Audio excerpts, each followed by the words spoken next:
My wife cheated, but my mom defended her. It's just a mistake. Don't ruin the family. I cut them both off. Now mom's hospitalized and wants to mend bridges. Should I even care? All right, Reddit, this one's messy. My wife cheated on me, and instead of having my back, my own mother took her side, told me I was overreacting and needed to forgive one mistake. I walked away from both of them. Fast forward 8 months, and mom's in the hospital asking to mend bridges before it's too late. Here's the whole story. I'm 35 male, a civil engineer. Been working my way up at a mid-sized firm for the past decade, making decent money designing commercial buildings and infrastructure projects. Not exciting dinner conversation, but it pays well and keeps me busy. Own my house outright after my grandfather left me some money when I passed, which I used to pay off the mortgage early. No debt, solid retirement account, living a pretty stable life. My wife Rachel, 33 female, worked as an office manager at a dental practice. We'd been married for 7 years, together for 9. Met through mutual friends at a barbecue, dated for 2 years before I proposed. Standard relationship trajectory. Nothing dramatic. Just two people who got along well and decided to build a life together. The first few years were solid. We bought the house, fixed it up room by room, hosted family dinners, took vacations to boring places like Branson and Pigeon Forge. Rachel wanted kids eventually, but we'd agreed to wait until we were more financially stable. Looking back, maybe that should have been a red flag. She never seemed as motivated to save money as I was. We'd spend weekends at Home Depot picking out tiles and paint colors. I'd come home from work to find Rachel had rearranged the living room furniture again, always chasing some new design trend she'd seen on social media. The kitchen remodel took us 3 months. I did most of the work myself on weekends, installing cabinets and countertops while she picked out decorative hardware that cost twice what the functional stuff would have run. Money was always a point of friction, though I didn't see it as a red flag at the time. I'd suggest putting extra money toward retirement.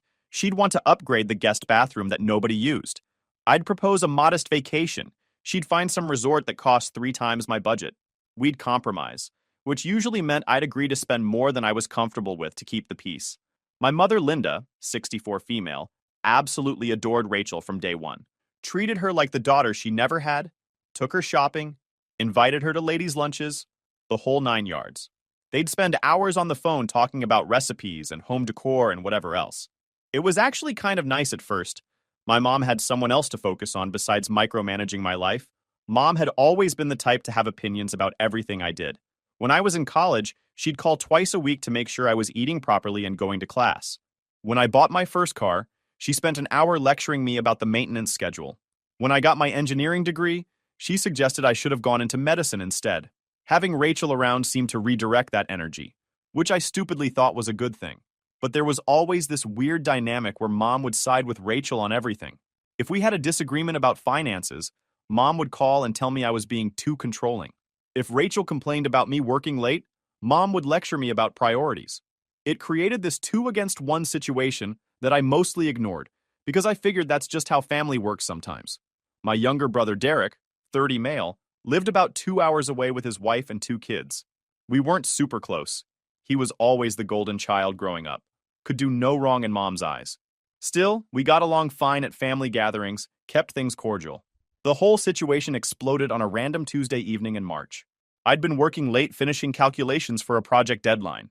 Got home around 8, expecting Rachel to be watching one of her reality shows. Instead, the house was dark except for the bedroom light.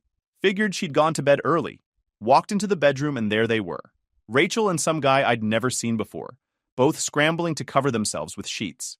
The look on her face, pure panic mixed with guilt, told me everything I needed to know before anyone said a word. The scene felt surreal, like I was watching it happen to someone else.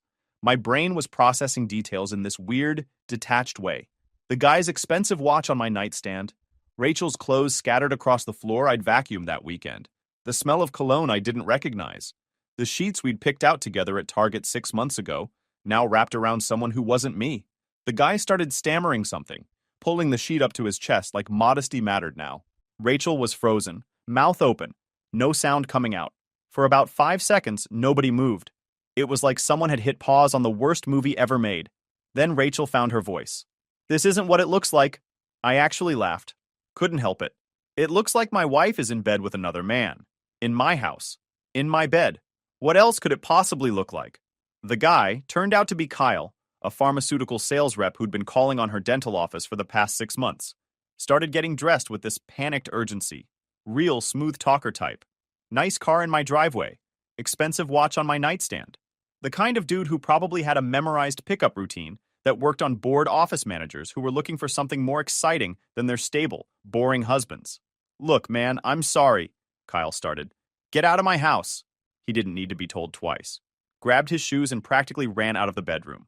Heard the front door slam about 30 seconds later. His car peeled out of my driveway fast enough to leave rubber on the concrete I'd pressure washed last month. Rachel was crying now. Sheet pulled up to her neck. Please, let me explain. I didn't yell or throw punches or do any of that dramatic nonsense you see in movies. Just stood there for maybe 20 seconds total, letting the reality sink in and watching her scramble for words that might somehow make this okay. Then I turned around and walked out, grabbed my laptop and work bag from the home office, unplugged my phone charger from the kitchen, took my truck keys from the hook by the door, and left. Heard Rachel calling after me, then running down the hallway, but I just kept walking. She appeared at the front door in a bathrobe as I was climbing into my truck. Where are you going? We need to talk about this. I started the engine. She ran toward the truck in bare feet. Please, don't leave like this. Let me explain. I backed out of the driveway while she stood there crying in the bathrobe I'd bought her for Christmas. Drove away without looking back, hands steady on the wheel even though my entire world had just imploded. Drove to my buddy James's place. He and his wife put me up in their guest room. No questions asked. Well, James asked one question. You good, man? I told him what happened. He just nodded and handed me the guest room key. James and I had been friends since college, worked together at my first engineering job before he moved to a different firm. The kind of friend who helps you move without complaining and shows up with tools when you mention a project. His wife Amy was equally solid. She appeared with fresh towels and told me to stay as long as I needed. That night, lying in James's guest bed, staring at the ceiling, my phone wouldn't stop buzzing. Rachel was texting every few minutes, the messages getting progressively more desperate and incoherent. Please come home. We need to talk. I'm so sorry. It was a huge mistake. He means nothing to me. You're the only one I love. Please answer me. I can't lose you. This is killing me. I read every single one. Didn't respond to any. What was there to say? She'd made her choice when she brought another man into our bed. Around midnight, she tried a different approach. Started sending long paragraphs about how the marriage had been struggling, how she'd felt neglected with me working so much, how Kyle had just been there at the right time when she was feeling vulnerable. Classic blame shifting. Somehow my working to provide for us had caused her to sleep with someone else. The next morning, I woke up to 17 more messages and 9 missed calls. Rachel had moved from apologetic to angry. The least you could do is respond, I'm your wife. You can't just ignore me forever. Actually, I could. Watch me. That night, lying in James's guest bed, I started making a list. Not an emotional list, a practical one. Assets, accounts, timeline, next steps. That's how my brain works. When everything's falling apart, you focus on the controllable parts. The house, purchased before marriage with inheritance money, should be mine. The cars. My truck was mine before marriage. Her sedan was joint. Retirement accounts. Mostly my contributions from before we met, with some growth during marriage. Joint savings. About 30 grand that would need to be split. Wedding rings. Mine to keep since she broke the marriage. I filled 3 pages in a notebook with calculations, asset lists, and action items. James found me at his kitchen table at 2 in the morning with spreadsheets and legal pad notes spread everywhere. You know lawyers can handle most of this, right? I know. But I need to understand every detail before I walk into that office. Can't protect what you don't know you have. He grabbed 2 drinks from the fridge and sat down. Want to talk about what you're feeling? Not particularly. Fair enough. Want help organizing that mess? We spent the next hour categorizing everything. James had been through a rough breakup years ago and knew the value of documentation. By 3 a.m., I had a clear picture of exactly what was mine, what was ours, and what I could walk away from. The next morning, I called a lawyer. Found one through a colleague's recommendation. Sharp woman named Patricia, who didn't mess around with emotional handholding. She was all business, which is exactly what I needed. Do you want to try to save the marriage? She asked during our first meeting. No. I want a clean divorce. Fair split of marital assets, and I want it done quickly. She nodded. Makes my job easier. Let's talk about what you own. The house had been purchased before marriage using my inheritance, so it wasn't marital property. My retirement accounts were mostly pre-marriage contributions with some growth during marriage. Our only joint assets were a savings account with about 30 grand in her car, which we'd bought together 3 years ago. Patricia laid it out clearly. The savings gets split 50-50. The car depends on whose name is on the title. Everything else you brought into the marriage stays yours. The car was in both our names, so that would need to be addressed. Fine. I could handle splitting one car and 15,000 from savings. Small price to pay for a clean exit. I stayed at James's place for 3 days, not responding to Rachel's increasingly frantic texts and calls. She went through the entire emotional spectrum: apologies, justifications, anger, bargaining, more apologies. I read them all, responded to none. On day 4, Mom called. "Sweetheart, Rachel told me what happened. You need to come home and work this out." "Not happening, Mom." "Don't be dramatic. Couples go through rough patches. You can't just throw away 7 years over one mistake." That word, mistake. Like Rachel had accidentally grabbed the wrong carton of milk at the grocery store instead of deliberately bringing another man into our bed. "It wasn't a mistake, Mom. Mistakes are accidental. This was a choice. She's devastated. She made a stupid decision, but she loves you. You need to forgive her and move past this." I kept my voice level. "I'm filing for divorce. I'll be in touch about picking up my stuff from the house." "You're making a huge mistake. Marriage requires forgiveness. Your father and I had problems too, but we worked through them." "Dad cheated on you?" Silence. "No, but we had our issues. You're being stubborn and prideful. Rachel deserves another chance. She had 7 years of chances to not sleep with someone else. She blew it. I'm done with this conversation." I hung up. Mom called back 4 times. I didn't answer. 2 days later, I went to the house with James to pack my things. Rachel was at work. I'd confirmed her schedule before going. Took my clothes, my tools, my personal items, my grandfather's antique clock from the mantel. Left everything else. Took me about 3 hours to load up my truck and James's truck. As we were finishing, Rachel's car pulled into the driveway. She rushed in, eyes red from crying. "Please, can we just talk about this?" "Nothing to talk about. My lawyer will be in touch. I made a terrible mistake. It meant nothing. I'll do anything to fix this." James, bless him, stepped between us. "Man said he's done. Let him get his stuff and go." Rachel turned on James. "This is between us. You don't understand what we have?" "Had," I corrected from behind James. "What we had. Past tense." I walked out to my truck, loaded the last box, and drove away. Didn't look back. The real nightmare started when Mom decided to launch a full campaign to save the marriage. She called daily, leaving long voicemails about forgiveness and family values and how I was being cruel. When I stopped answering, she started showing up at my office. My boss, thankfully, was understanding and had security escort her out after the second incident. Then she recruited Derek. My brother called me on a Saturday morning. "Dude, you need to cut Mom some slack. She's just worried about you." "She's not worried about me. She's worried about Rachel." "Same thing. Rachel's family, too." "Not anymore, she's not." "Come on, man. People make mistakes. You're really going to throw everything away over this?" There it was again. That word. Mistake. "Derek, let me ask you something.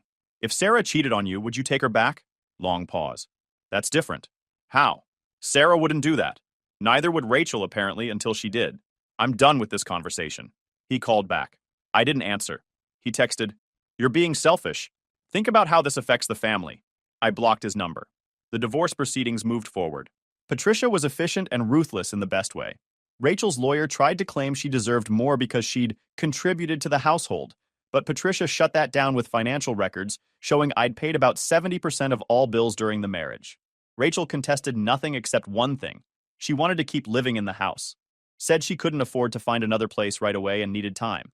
"Absolutely not," I told Patricia. "She can move in with her parents or her boyfriend or wherever. She's not staying in my house." Patricia smiled. "That's what I thought you'd say. I'll file for immediate possession." The judge sided with me. The house was mine before marriage.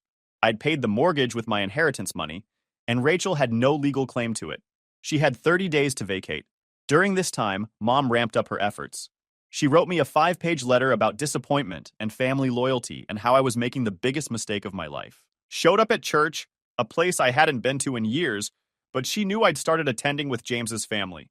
Made a scene in the parking lot before the pastor gently asked her to leave. She even contacted my boss, trying to explain that I was going through a difficult time and might need support and understanding.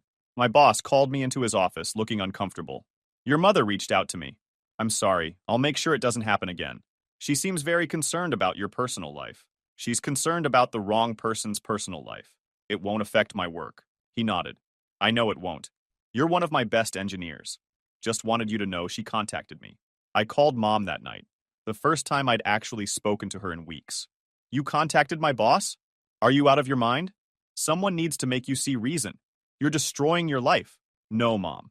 Rachel destroyed my marriage when she slept with someone else. I'm just cleaning up the mess. And if you ever contact my employer again, I will get a restraining order. Do you understand me? You wouldn't dare. Try me. I hung up and blocked her number too. The divorce finalized after 4 months. Rachel got half the savings account, her car, and whatever personal items she'd taken from the house. I kept the house, my truck, my retirement accounts, and my sanity. Rachel moved in with Kyle, the pharmaceutical rep. Heard through mutual friends that she'd been seeing him for 6 months before I caught them. 6 months of lies and sneaking around while I worked late to provide for us. The anger had mostly faded by the time I heard that, replaced by something closer to relief. Dodged a bigger bullet by catching it when I did. Mom continued her campaign through Derek, through mutual family friends, through church people. Always the same message. I was throwing away family over pride. I was being unforgiving. I was going to regret this someday.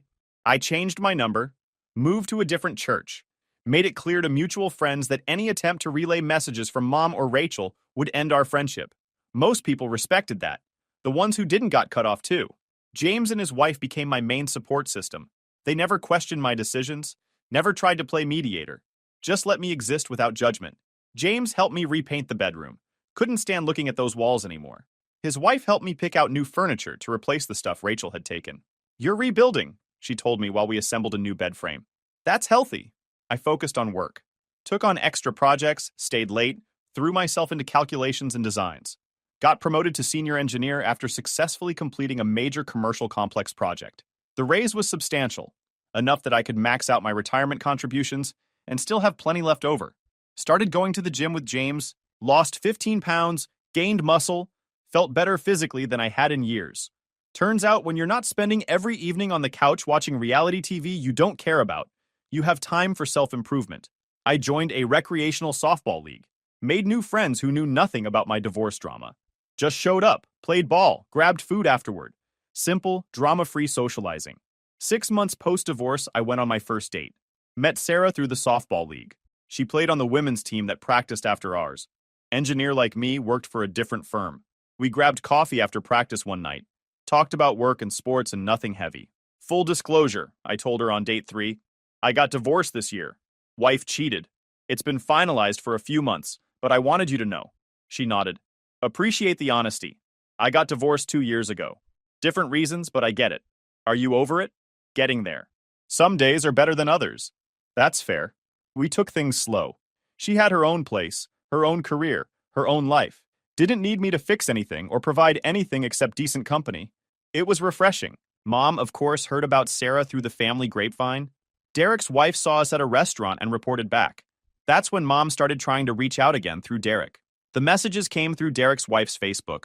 Your mom really wants to talk to you. She misses you. Family is forever. She's not doing well. I ignored them all. Then, 8 months after I'd walked away from both Mom and Rachel, Derek called James. James knocked on my door on a Wednesday evening.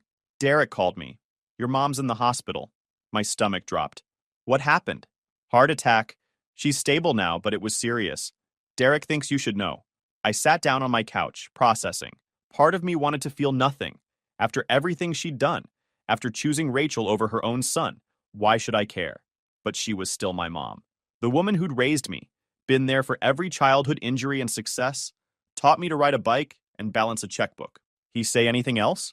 Just that she's asking for you. Wants to talk before... James paused.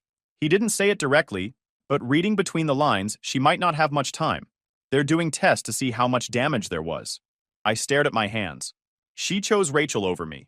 Told me I was wrong for not forgiving someone who cheated on me. Harassed me at work. Tried to manipulate everyone around me into pressuring me to take back my cheating wife. I know, man. I'm not telling you what to do. Just passing along the message. Did Derek say how bad it is? They're talking about bypass surgery. She's on a waiting list. But the doctors are concerned about another attack before they can operate. I spent that night unable to sleep, mind racing through memories. Mom teaching me to cook her spaghetti sauce recipe. Mom crying at my college graduation. Mom telling me Rachel was perfect for me when we first started dating. Mom telling me I was throwing away my family over pride. The next morning, I called Derek's wife, Michelle. How bad is it, really? Michelle's voice was soft. The doctors are saying if the surgery goes well, she could have years left. But she needs to make lifestyle changes and reduce stress. The attack was severe. They're monitoring her closely. Derek said she wants to talk to me. She does. She's been asking for you since she woke up. Says she needs to mend bridges before it's too late. There it was. Mend bridges. Like our relationship was a minor structural issue instead of something she'd actively demolished. I'll think about it. She's your mother. Whatever happened between you, she loves you. She had a funny way of showing it. I hung up and called Patricia, my divorce lawyer. She'd become something of a trusted advisor through the whole mess. I need a reality check. My mom's in the hospital. Heart attack. She wants to mend bridges before possible surgery. After everything she did, do I owe her a visit? Patricia was quiet for a moment. Legally? No. You don't owe anyone anything. Morally? That's above my pay grade. But I'll tell you what I tell all my clients going through family drama. You have to live with your decisions. Can you live with not seeing her if something happens? Can you live with seeing her and getting pulled back into manipulation? Only you know the answer. That weekend, I drove to the hospital. Didn't tell anyone I was coming, just showed up at visiting hours and asked for Linda's room. She looked smaller somehow. All the fire and fight I remembered was gone, replaced by this fragile woman in a hospital gown hooked up to monitors. Her face lit up when she saw me. You came. I sat in the chair near her bed, keeping distance between us. Michelle said you wanted to talk. I've had a lot of time to think lying here, about priorities and what matters. She took a shaky breath. I'm sorry for how I handled things with Rachel. I waited. Years of engineering work taught me patience. Sometimes you need to let people finish explaining the problem before you can assess the solution. I thought I was helping. I thought if I could just get you two to reconcile, everything would go back to normal. I didn't want to see the family break apart. So you took her side, made me the bad guy for having boundaries. I wasn't trying to make you the bad guy. I just thought... She stopped, closing her eyes. I thought if I pushed hard enough, you'd forgive her, and we could all move forward. I didn't understand why you wouldn't just work through it. Because she betrayed me, Mom. For 6 months, she lied to me every single day while sleeping with someone else. That's not something you work through. That's something you walk away from. I see that now. I really do. Tears started rolling down her cheeks. I made everything worse. Pushed you away when you needed support. I chose the wrong person. I didn't respond immediately. Part of me wanted to stand up and leave. Let her sit with the consequences of her choices, the way I'd had to sit with Rachel's betrayal. Another part recognized that this woman was genuinely remorseful, in a way she'd never been before. Why? I finally asked. Why did you fight so hard for her instead of me? Mom wiped her eyes with a tissue. I loved Rachel like a daughter. When she called me crying, saying she'd made a mistake and you wouldn't forgive her, I just wanted to fix it. I wanted my family intact. I didn't think about what you were going through. I only thought about what I was losing. You weren't losing anything. I was the one who lost something. I know that now. Being here, thinking I might die without making this right, it puts things in perspective. She reached toward me but didn't quite touch me. I'm sorry I wasn't the mother you needed during the worst time of your life. I'm sorry I prioritized my feelings over yours. I'm sorry I tried to manipulate you into doing what I wanted instead of supporting your decision. The apology sounded genuine, but I'd been burned before by people who said what they thought I wanted to hear. Where's Rachel now? I don't know. Haven't talked to her in months. That surprised me. What happened? After you got divorced, I kept expecting her to come around, but she just disappeared, stopped returning calls. Derek ran into her at a store once. She's still with that man. She didn't even ask about you. Good. I hope they're very happy together. Mom looked at me carefully. You mean that, don't you? You're really over it. I've been over it for months, Mom. I moved on with my life, got promoted at work, made new friends, started dating someone who treats me with respect. The divorce was the best thing that could have happened to me. Derek mentioned you're seeing someone. Sarah, she's an engineer. We have a lot in common. Is it serious? It's good. We're taking our time. Mom nodded slowly. I want to meet her someday. If you'll let me. If you can forgive me enough to let me back into your life. Here was the question I'd been wrestling with since James gave me the news. Could I let her back in? Should I? I don't know if I can forgive you yet, I said honestly. You really hurt me. It wasn't just taking Rachel's side. It was all of it. Showing up at my work, harassing my boss, trying to manipulate everyone around me into pressuring me. You made one of the worst times of my life even harder. I know. I'm so sorry. Sorry isn't enough right now. I need to see that things are different, that you actually understand why what you did was wrong. I do understand. I swear I do. Okay, then here's what needs to happen if you want me back in your life. I leaned forward, making sure she heard every word. First, you acknowledge that I made the right decision divorcing Rachel. Not just that you're sorry for how you acted, that you actually agree with my choice. Mom hesitated, then nodded. You made the right choice. She betrayed you. You deserved better. Second, you accept that Sarah is in my life now, and you will treat her with respect. No comparing her to Rachel, no comments about moving too fast, no interference. I promise. Third, Derek doesn't get to be your messenger anymore. If you want to talk to me, you talk to me directly like an adult. No more using other people to guilt trip me. Agreed. And fourth, this is non-negotiable. If you ever try to manipulate me or the people in my life again, I'm done. Permanently. No second chances. I will walk away and never look back. Mom's eyes filled with tears again, but she nodded. I understand. I won't let you down again. We'll see. I stayed for another 20 minutes, making awkward small talk about her doctors and her recovery plan. When visiting hours ended, I stood to leave. Will you come back? She asked. Maybe. Let's see how the surgery goes and take it from there. I left the hospital feeling weird. Not good exactly, but not as heavy as I'd felt walking in. Mom's apology seemed genuine, but I'd need to see if her actions matched her words before I let my guard down completely. Called James on the drive home. Saw Mom. She apologized. Actually seemed to mean it. How do you feel about that? Conflicted. Part of me wants to believe her. Another part remembers how she treated me and thinks this is just another manipulation. Give it time. See if she follows through on what she promised. People can change, but they have to prove it. Yeah, that's the plan. The next few weeks were weird. Mom went through bypass surgery successfully. I sent flowers but didn't visit. Wasn't ready for that yet. She texted me thank you messages that were brief and respectful, not pushy or guilt-trippy. Small improvement. Derek called to update me on her recovery. For the first time in months, we had a normal conversation without him lecturing me about family obligations. She's doing better. Doctor says she needs to take it easy for a while, make some lifestyle changes. She's been asking about you. I'm not ready for regular visits yet. She understands. She told me to tell you. He paused. Actually, she told me not to play messenger anymore. Said she'd text you herself when she's ready. Good. Look, man, I'm sorry for how I acted during your divorce. Mom had me convinced you were being unreasonable. I should have supported you instead of ganging up on you. The apology caught me off guard. Thanks for saying that. Sarah seems cool from what I've heard. Maybe we could all grab food sometime? Me, Michelle, you and Sarah? Maybe eventually. Let's take it slow. Fair enough. A month after the surgery, Mom asked if I'd come to Sunday dinner. Just me, not Sarah yet. She didn't want to overwhelm anyone.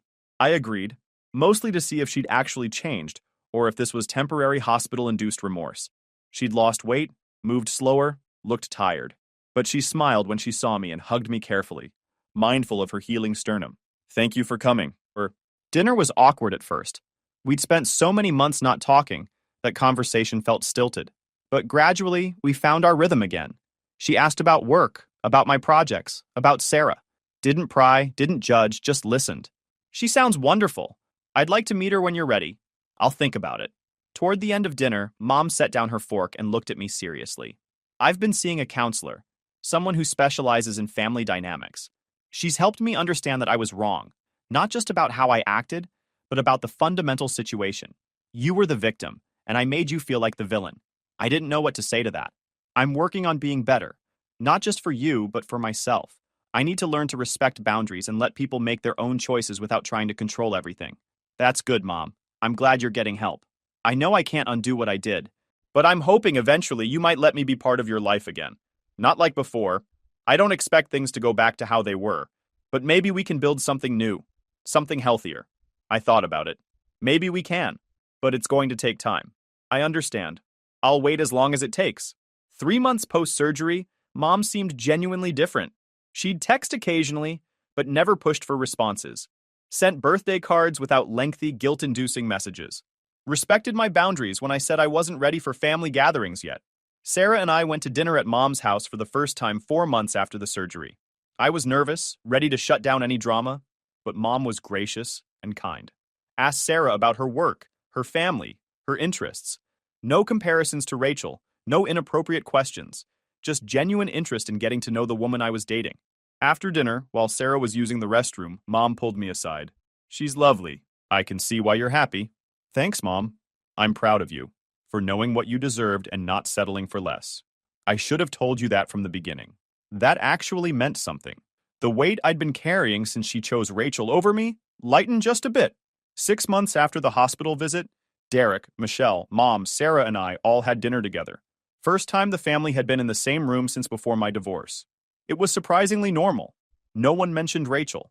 No one brought up the past. We just existed together, sharing a meal and conversation like functional people. This is nice, Sarah whispered to me while loading the dishwasher after dinner. Your family seems great. They're getting there, I replied. Still a work in progress, but better than before. That's where things stand now. Mom and I talk regularly, but there's still a guardedness on my part that might never fully go away. Trust, once broken, doesn't heal completely. But we're rebuilding something that works for both of us. Derek and I are brothers again. Not as close as we could have been if he'd supported me from the start, but close enough to grab food occasionally and text about sports.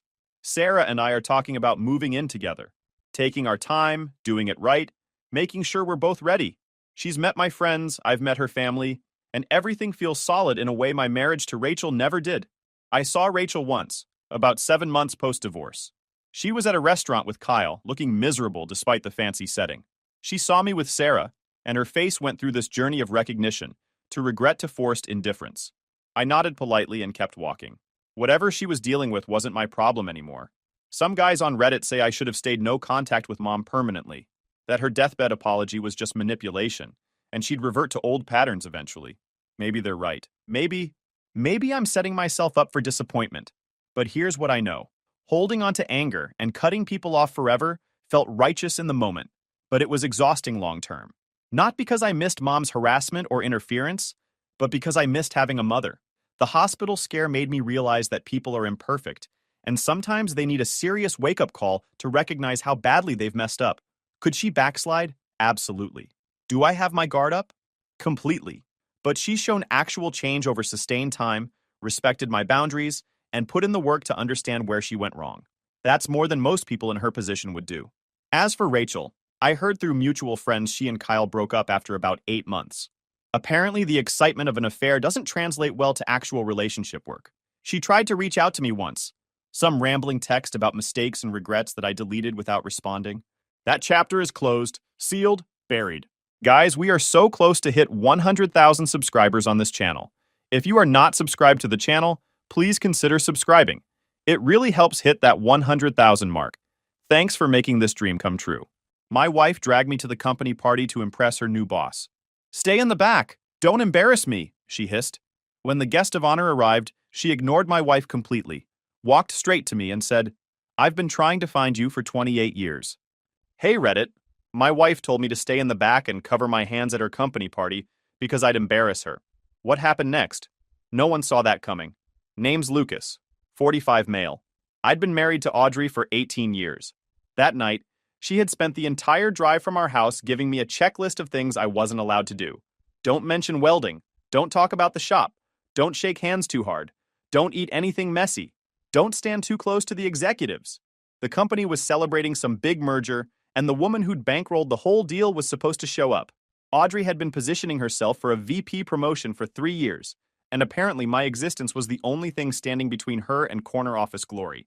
I'd spent that morning underneath a chassis at the fabrication shop, running beads on a custom exhaust system for some rich guy's vintage Mustang. Came home smelling like metal shavings and burnt flux. Showered twice. Still got told I looked like I belonged at a tailgate party instead of a corporate event. The venue was one of those fancy downtown hotels. Crystal chandeliers. String quartet in the corner. People in fancy clothes standing around pretending to enjoy conversations they clearly hated. Audrey fit right in. She always did. The woman could flip between personalities faster than anyone I'd ever met. 1 second she was telling me to fix the fence because it made us look trashy. The next she was air-kissing some director and laughing at a joke that wasn't funny. Me? I found a spot near a marble column and parked myself there. She found me before the appetizers came out, grabbed my arm hard and pulled me toward the hallway near the restrooms. What are you doing? she hissed. Standing. It's this thing people do when there's nowhere to sit. You're slouching. You look bored. Yeah, weird. Can't imagine why. Her eyes dropped to my hands. The calluses. The burn scar across my left knuckles from a spatter incident back in '09. The permanently stained cuticles that no amount of scrubbing ever fully fixed. Seriously, Lucas, your hands look like you work in a garage. I work in a shop, closed though. She pulled a small tube from her purse. Some kind of hand cream that smelled like a department store had exploded. Just use this. Cover the worst of it. I looked at her for a long second. Then I put my hands in my pockets. I'm good. She looked at me like I'd suggested we rob the coat check. This is important to me. Yeah, I know. You've told me like 11 times since Tuesday. Something cold flashed across her face. Then she smoothed it over, and she was back to her fake smile. Stay in the back, she said. Don't embarrass me. I gave her a lazy salute and watched her click-clack back into the crowd. My phone buzzed. Text from my brother, Eli. How's prison? I typed back. The warden's making rounds. Send help or snacks. Hang in there. Remember, divorce is always an option. He wasn't wrong. He'd been saying that for 2 years. Ever since he came to visit and watched Audrey correct my grammar in front of her book club like I was a slow third grader. I pocketed the phone and went back to holding up the column. Counted the ceiling tiles. Watched Audrey work the room like a politician. Then the whole vibe changed. Heads turned. Conversations paused. The string quartet kept playing, but nobody was listening anymore. The guest of honor had arrived. She walked in like she owned the building, which technically she kinda did. Celia Ashford ran a manufacturing investment firm out of Chicago, comfortable enough to write checks that made corporate boards very interested in her opinions. She moved through the crowd shaking hands, but her eyes were scanning, searching. Audrey straightened up, smoothed her dress, stepped forward with her best, I'm approachable but also very important smile. Celia walked right past her, past the smile, past the carefully rehearsed introduction, past all of it, straight to me. I didn't even have time to take my hands out of my pockets before she was standing in front of me. Her eyes locked onto mine and stayed there. Lucas Holt. It wasn't a question. Last time I checked, I said. She reached out and took my hand. Not shook it. Took it. Her thumb brushed over the burn scar like she was confirming something. She let out a slow breath. Like something she'd been carrying for a long time had finally landed. I've been trying to find you for 28 years. Behind me, I heard a glass hit the floor. Think you might have the wrong guy, I said. I'm mostly known for being awkward at parties. She laughed. Same sense of humor. It's really you. Audrey appeared at my elbow like she'd been teleported there. Her voice was sweet on the surface, but absolutely lethal underneath. Mrs. Ashford, I don't think we've been properly introduced. I'm Audrey Holt. Lucas is my husband. Celia finally looked at her. I know who you are, she said. You're in accounting compliance, right? Lucas and I grew up together. Went to the same high school. Lost touch after his father got sick. She squeezed my hand once more, said we'd catch up soon, and disappeared into the crowd before Audrey could reload. My wife stared at me like I just revealed I had a second family. What was that? An old friend, apparently. You never mentioned you knew Celia Ashford. Didn't know she was Celia Ashford. Knew her as Celia Brennan. She was 2 years ahead of me. Lived 3 streets over. She used to help me with math homework. Audrey's jaw tightened. You expect me to believe that? I expect you to believe whatever you want. You usually do. Her eyes went flat. Go find something to do, and stay out of the way. I did, but something had cracked open. Something I'd closed off 20 years ago when life got complicated, and I stopped expecting anything good to happen. I watched Celia from across the room, while Audrey took the stage to deliver some prepared remarks about synergy and forward momentum. I watched her shake hands with people who actually seemed to interest her. And for the first time in a long time, I wondered if I'd been standing in the back because I belonged there, or because someone had convinced me I did. My brother called me the next morning at 6. I was already in the garage, getting ready to head to the shop. So let me get this straight, Eli said. Some rich lady walked across a fancy party, past your delightful wife, and basically announced she's been searching for you like you're a missing painting? That's one way to put it. And Audrey's reaction was to tell you to go stand in the corner? She told me to find something to do and stay out of the way. Eli was quiet for a second. Then he started laughing. Dude, that's the most satisfying thing I've heard in months. Please tell me you got her number. Whose? Celia's? No, the string quartet's. Yes, Celia's. I didn't get anyone's number. I stood by a column for 3 hours and then we drove home in silence. Classic. Very healthy relationship stuff happening there. I grabbed my lunch cooler from the fridge. She's just an old friend. We used to hang out when we were kids. Uh-huh. And she's been looking for you for 28 years because she wanted to return a library book? I didn't have an answer for that. Mostly because I'd been asking myself the same question since the party. 3 days later, my phone rang. Unknown number. I was on lunch break, sitting in my truck outside the shop with a cold sandwich and a thermos of coffee. Lucas? Speaking. It's Celia. Hope this isn't weird. Bit late for that, don't you think? You made my wife drop a glass of something that probably cost $40. She laughed. I didn't mean to cause a scene. I just saw you standing there, and it was like the last 28 years just kind of collapsed all at once. We talked for 20 minutes. She explained how she'd tried to find me after she left for college.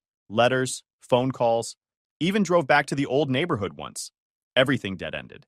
My mom had moved us twice after Dad died, and by the time Celia had resources to actually hire someone to dig, the trail was cold. I always felt guilty, she said. You were going through the worst time of your life, and I just disappeared. You didn't disappear. You went to college. That's what people do. I could have tried harder. Come on. You were 18. I was 17. We were kids. Silence. Then, you sound different. Calmer than I expected. 30 years of welding will do that. Hard to stay wound up when you're trying not to set yourself on fire. She suggested we meet for coffee. Catch up properly. I told her I'd think about it. Which meant I'd think about how to explain it to Audrey without starting World War III. Well, I didn't have to. When I got home that night, Audrey was sitting at the kitchen table with her mother, Zoe, which was never a good sign. Zoe looked at me the way she always did, like I was a stain she couldn't scrub out of an otherwise nice tablecloth. Lucas, Zoe said, we need to talk about your little friend. My little friend? Audrey slid a printout across the table. It was a screenshot of Celia's company website. Her bio, her net worth estimate, the works. She's worth $18 million, Audrey said. And she just happened to find you at my company party? Your company party? Right. Forgot I was just the plus one. Zoe leaned forward. Don't be cute. This woman shows up out of nowhere, makes a scene, and now suddenly she's calling your phone? It looks like you're trying to trade up. I stared at her. Then at Audrey. Then back at Zoe. First of all, she called me once to say hi. Second of all, I don't owe either of you an explanation for having a conversation with someone. Audrey's eyes went cold. You're being defensive. I'm being accurate. There's a difference. If you have nothing to hide, then why are you acting like this? Acting like what? Like a guy who's allowed to have a conversation? Zoe made a small noise of disapproval. This is exactly what I warned you about, Audrey. Blue-collar men don't understand how optics work. He's going to embarrass you. I grabbed my keys off the counter. I'm going to Eli's. You two have fun with your strategy meeting. Audrey stood up. You're seriously walking out right now? Yep. We're not done talking. We weren't talking. You were tag-teaming me with your mother about a woman I haven't seen in 3 decades. That's an ambush. I left. Drove straight to Eli's apartment on the other side of town. It was a 2-bedroom place above a dry cleaner that always smelled vaguely of steam and industrial chemicals. He'd lived there for 6 years and showed no signs of leaving. He opened the door in sweatpants and a t-shirt that said, I'm not lazy, I'm on energy-saving mode. His hair was sticking up on one side like he'd been napping on the couch. He took one look at my face and stepped aside. Fridge is stocked. Couch is open. You want to tell me what happened or just sit here and decompress? Option B for now. He nodded. Respect. I'll make sandwiches. Eli was 3 years younger than me, but somehow always seemed like the older brother. He'd been through his own divorce 4 years back. No kids, thankfully. He handled it the way he handled everything. Bad jokes and moving forward. We sat in silence for about 10 minutes. Him eating chips. Me staring at the wall. Finally, he said, So she's into you, right? What? The rich lady. Celia. She's totally into you. She's an old friend. We used to share homework. Eli smirked. That smirk that says he knows something I don't. Yeah. And I'm the Pope. Dude, cut the crap. Women don't look for men for 28 years because of homework. That's not how any of this works. You don't know what you're talking about. I know what I saw on your face when you told me about her. That wasn't, oh cool, an old friend. That was, oh no, the feelings are back.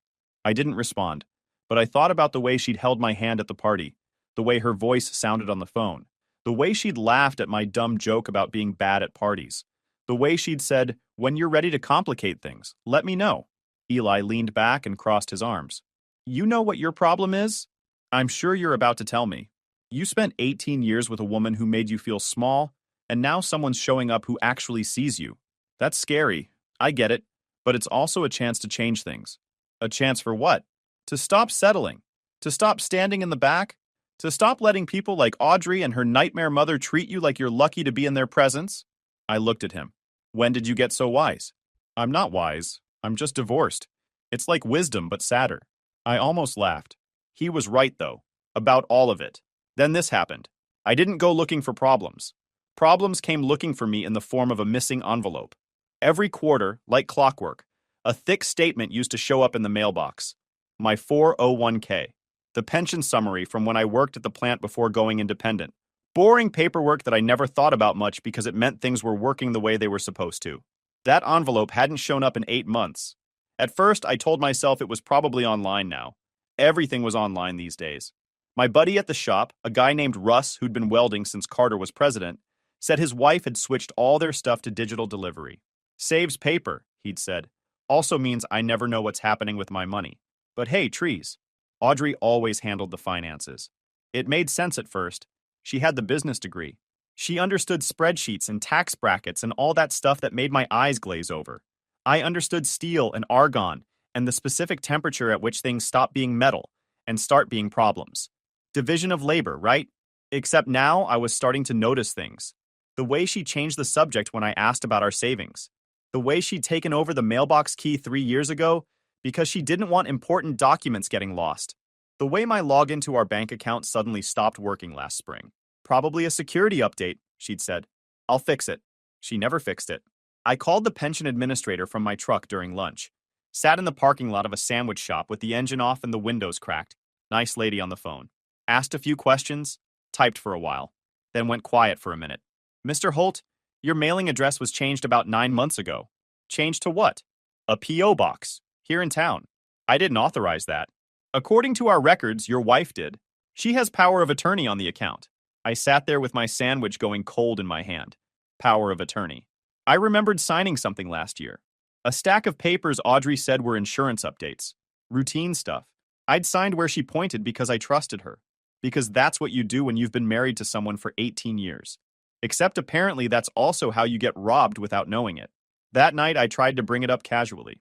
Audrey was at the kitchen island, scrolling through her tablet, while her mother sat in the living room watching some reality show. Hey, I called the pension office today. They said you changed the mailing address. Audrey didn't look up. The old address was getting junk mail mixed in. I streamlined it. To a P.O. box I don't have access to? You'd lose the key. You lose everything. I let that sit for a second. They also said you have power of attorney. Now she looked up. Something flickered across her face. We went over this. It's easier for tax purposes. We went over insurance forms. You didn't mention taking legal control over my retirement accounts. Zoe's voice floated in from the living room. Don't be dramatic, Lucas. Audrey's the financial mind in this house. She's just protecting your interests. My interests? Right. Funny how protecting my interests means I don't get to see my own money. Audrey set her tablet down. What exactly are you accusing me of? I'm not accusing you of anything. I'm asking questions. You're questioning my judgment, my integrity, in front of my mother. Your mother invited herself into the conversation. Zoe appeared in the doorway. I'm trying to help. Someone has to keep this family functioning. This family was functioning fine before you started showing up every weekend to tell me my lawn looks like garbage. Audrey stood up. That's enough. You're being paranoid and you're being rude. I'm going to bed. Show me the statements first. Excuse me? Show me the statements. If everything's fine, show me. Log in right now. Let me see the numbers. She stared at me. I stared back. Finally, she said, I don't have to prove anything to you. She walked upstairs. Zoe followed, shooting me a look that could have curdled milk. I stood in the kitchen for a long time. Then I grabbed my phone and called Eli. You were right, I said when he picked up. About what? Something's wrong, and I need to find out how wrong. Celia met me at a pancake house off Route 47. She showed up in jeans and a plain sweater. No makeup, looking nothing like the polished executive from the party. She slid into the booth across from me and ordered coffee. Thanks for meeting me, I said. I know this is weird. You called and said you needed help. That's not weird. That's what friends do. I laid it out for her. The missing statements. The address change. The power of attorney I didn't remember authorizing. The way Audrey kept dodging every question. Celia listened without interrupting. When I finished, she pulled a card from her purse and slid it across the table. This is a guy I've used before. Forensic accountant. He's discreet, thorough. Tell him I sent you. I appreciate it. I don't even know what I'm looking for. Answers. That's what you're looking for. Whether the answer is good or bad, you need to know what's actually happening with your money. I pocketed the card. Can I ask you something? Always. Why did you really look for me all those years? She was quiet for a moment, stirred her coffee even though she hadn't added anything to it. Because you were the only person who was ever honest with me. When I was 17 and full of myself, you told me I was being a jerk to my little sister. When my dad died the year after yours, you showed up at the funeral, even though we hadn't talked in months. She looked up at me. People like me spend a lot of time surrounded by people who want something. You never wanted anything. You just showed up. I didn't know what to say to that. So I said the only thing I could think of. I wanted something. I just never told you. She smiled. A soft, sad smile. I know. I was too scared to ask. We sat there for a while, not talking. Just being two people who'd lost 28 years to timing and life getting in the way. Finally, I said, I should probably figure out if my wife is robbing me before I make things more complicated. Celia laughed. Probably smart. But Lucas? Yeah? When you're ready to complicate things, let me know. The forensic accountant was a guy named Stanley, mid-60s. The kind of face that says he's seen enough shady math to be permanently disappointed in people. We met at his office. It was a small space above a print shop, packed with filing cabinets and stacks of paper that looked like they'd been there since the Reagan administration. I brought him everything I'd managed to get. Copies of statements I'd requested directly from the institutions. Email confirmations I'd printed at the library. Bank records that had come in certified mail to Eli's address because I couldn't trust my own mailbox anymore. 3 hours and 4 cups of terrible coffee later, he had a timeline. He laid it out on a piece of paper, each item connected by hand-drawn arrows. Over the past 2 years, Audrey had changed the beneficiary on my 401k from me to her mother. Not gradually. All at once. 8 months ago, right around the time the statement stopped showing up, she'd taken out a home equity line I didn't know existed for $32,000. Signed my name on the application, or close enough to my name that the bank didn't question it. She'd moved $15,000 from our joint savings into a personal account at a bank in the next county, a bank I'd never heard of. She'd been adjusting my contribution percentages without telling me, pulling money out before it even hit the retirement fund, skimming the top, basically. A few hundred here, a few hundred there. Nothing that would trigger an alert. Everything designed to look normal if you weren't paying attention. Total exposure, Stanley said, sliding a paper across the desk. Roughly $67,000. Could be more depending on what else she's got hidden. I stared at the number. $67,000. That was 6 years of savings. That was every overtime shift I'd worked since 2019. That was the vacation we never took because we needed to be responsible. That was the new truck I didn't buy because we couldn't afford it right now. What do I do with this? He leaned back in his chair. That's up to you. But I'd say don't tip her off until you've got everything lined up. She's been careful, patient. This is a plan. Probably been working on it for 3, maybe 4 years if I had to guess. Why would she do this? He shrugged. Exit strategy. Could be a lot of reasons. Maybe she's planning to leave. Maybe she's got debts you don't know about. Maybe she just likes being in control. Either way, you're the one getting cleaned out, and she's the one holding the mop. I called Eli on the way home, sat in my truck outside the dry cleaner beneath his apartment, and told him everything. Oh man, he said.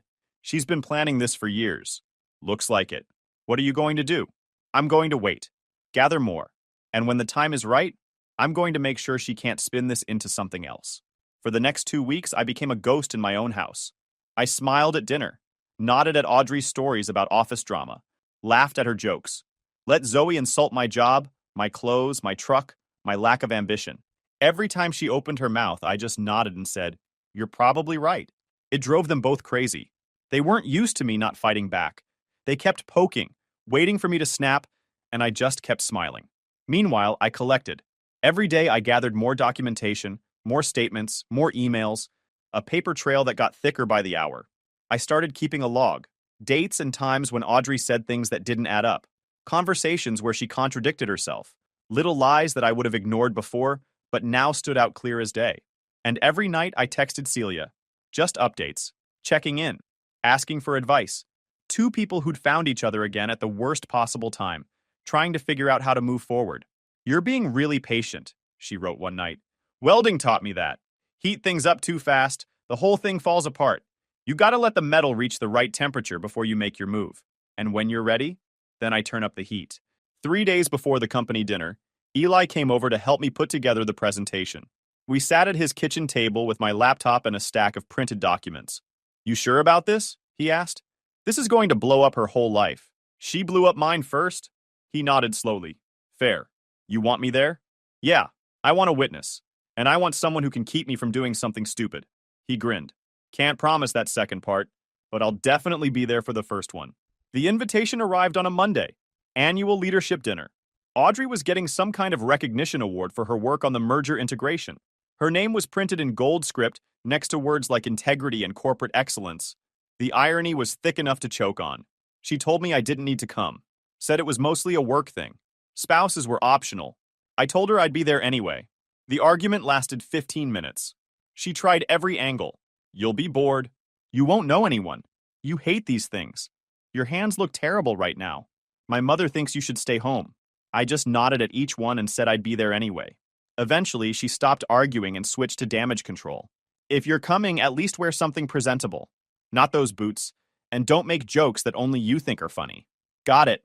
Eli texted me that night. You sure about this? Positive? Need me there? Actually, yeah. You still have that suit from Uncle Rick's wedding? The one that makes me look like a mob accountant? That's the one. I'll iron it. The night of the dinner, I showed up in a clean jacket and my good boots.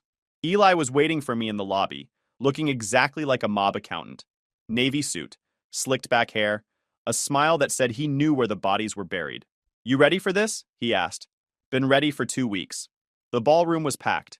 Executives, board members, people whose job titles had more words than a fast food menu. Glass flutes everywhere. Audrey was at the front, working the room, shaking hands like she was running for Senate. Her mother was there too, hovering near the appetizer table. Audrey saw me and her face tightened. Then she saw Eli, and it tightened even more. What is he doing here? Moral support, I said. You have your mother. I have my brother. Your brother isn't appropriate for this event. Eli raised his hand. I can hear you. Also, I brought a gift for the honoree. He held up a small wrapped box. It's a desk calendar. Very professional. I even wrote, "Congratulations on your award" on the card. Audrey looked like she wanted to set him on fire. But someone called her name, and she had to switch back into performance mode. Eli leaned over. She looks stressed. She should be. You give me the signal. I'll get things started. Not yet. Let her have her moment first. The program started. Speeches about leadership. Speeches about innovation. Speeches about the company's commitment to ethical excellence. The CEO thanked everyone for their hard work. Then they called Audrey's name. She walked to the stage. Confident. Polished. She took the microphone and delivered a speech about accountability and transparency that would have been inspiring if I didn't know what I knew. True leadership, she said, means having the courage to do the right thing even when no one is watching. Eli snorted. I elbowed him. It means being honest with yourself and with others. It means building trust through action, not just words. I nodded at Eli. He stood up, walked to the AV table like he belonged there, handed the tech a USB drive. The tech shrugged and plugged it in. The screen behind Audrey flickered. A spreadsheet appeared. Bank transfers. Dates. Amounts. Her name. Her mother's name as beneficiary on accounts she had no business being on. The room went dead silent. Audrey turned around. Stared at the screen. Her face went white. What? She started. What is this? Someone asked from the front table. A board member. I stood up. Slowly. Every head in the room turned toward me. That, I said, is a summary of unauthorized financial changes made to accounts in my name over the past 2 years. Power of attorney obtained without informed consent. Beneficiary changes I never approved. Fund transfers I never authorized. Audrey's voice came out strangled. Lucas, what are you doing? I'm being transparent. You love that word, right? Transparency? Figured I'd give you some. From across the room, Zoe stood up. Her face was bright red. This is outrageous. This is a private matter. You can't do this here. Actually, I can. Half of what's on that screen involves company benefit programs, which makes it a compliance issue, which makes it very much appropriate for a corporate event. A board member stood up. Mrs. Holt, is this accurate? Audrey was still staring at the screen. Her mouth moved, but nothing came out. This is being taken out of context, she finally said. My husband is confused. He doesn't understand financial matters. I understand them well enough to hire a forensic accountant. I understand them well enough to know that $67,000 doesn't just disappear. The room erupted. Murmurs. Phones coming out. Someone from legal pulling Audrey aside. Zoe trying to push her way through the crowd to reach her daughter. Eli appeared at my elbow. The spreadsheet was a good touch. Celia's idea. She said visuals help. Smart woman. We walked out together while Audrey tried to do damage control. Her award sat on the table, untouched. Her career sat in pieces on the floor. Outside, I stood by my truck and breathed. My phone buzzed. Celia. Heard it went well. Depends on your definition. My marriage is over and my wife is probably going to be unemployed by Monday. And how do you feel? Lighter. The next 3 months were a controlled demolition. Audrey lost her job within 2 weeks. Corporate fraud investigations don't care about your performance reviews or your networking skills or how many people liked your LinkedIn posts. When the numbers don't add up, the numbers don't add up. Zoe tried to spin it every way she could. First, it was a misunderstanding. Then it was my fault for being a difficult husband. Then it was the company's fault for overreacting. Then it was everyone's fault except Audrey's. She showed up once, about 3 weeks after the dinner, to pick up some of Audrey's things. I was in the garage packing boxes. She walked in without knocking, looked around, and then turned to me. I hope you're satisfied, she said. You've destroyed my daughter's career. Everything she worked for. She destroyed it herself. You could have handled this privately. You mean where she could control the story? Spin it until somehow I was the bad guy? No thanks. Zoe's lip curled. You were always beneath her. Everyone saw it. My daughter married a welder who couldn't even manage to be grateful. Grateful for what? For being robbed? For being lied to? Zoe left without another word. I finished packing. Felt good. Like cleaning out a wound. The divorce was straightforward. Paperwork. Signatures. The house went on the market. I moved into an apartment across town. Small. Quiet. Mine. The money came back. Most of it. The forensic accountant had done his job well enough that there was a clear record of what had been taken and where it went. Some things were harder to unwind than others, but in the end, I came out with about 52,000 of the 67 I'd lost. Not bad. Not great. But enough to feel like I hadn't been completely flattened. Eli helped me move. Carried boxes. Told me I looked almost human now that I wasn't living under Audrey's thumb. You're way too calm about all this, he said, dropping a box labeled kitchen stuff onto my new counter. What's the alternative? Fall apart? He nodded. Fair. So when are you asking out the rich lady? We're taking it slow. Eli snorted. You've been taking it slow for 28 years. At some point, you gotta actually make a move. He wasn't wrong. Celia and I had been circling each other for months. 3 weeks after the divorce was final, I asked her to dinner. Not a let me update you on my divorce dinner. This is a date, and we both know it dinner. She said yes. Immediately, like she'd been waiting for me to ask. We went to a nice place downtown. Celia wore a green dress. Simple. Elegant. No jewelry except a small necklace I recognized from high school. A little silver chain with a pendant shaped like a compass. I'd given it to her for her 18th birthday. She'd kept it for 28 years. You still have that, I said when she sat down. She touched it. Smiled. I never got rid of it. Felt like bad luck to throw it out. Or good luck to keep it. Maybe both. We talked. Not about money or revenge or Audrey or any of the garbage that had taken over the last few months. We talked about our fathers. About the neighborhood. About what we wanted out of whatever time we had left. Halfway through the main course, she reached across the table and took my hand. You know, she said, I used to imagine what this would be like, back when we were kids, before everything got complicated. Eating overpriced pasta in a dimly lit restaurant? She laughed. Being with you, without all the noise, without the timing being all wrong. The timing was really wrong. It's better now. Yeah, it is. We finished dinner, ordered dessert, shared a piece of tiramisu that was better than either of us expected. I paid the bill. We walked outside. The night was cool, clear, with that early spring feeling where everything seems possible. And then a car screeched into the parking lot. Audrey. She stumbled out of the driver's seat, looking like she'd been crying for hours. Her hair was a mess. Her mascara was running. She pointed at us like we'd personally burned down her house. You, she said, voice shaking. You destroyed everything. I stepped slightly in front of Celia. Audrey, what are you doing here? What am I doing here? What are you doing here, with her? The ink isn't even dry on the divorce papers. The papers have been dry for 3 weeks, and you're making a scene. You humiliated me in front of everyone I've ever worked with. I lost my job. My reputation.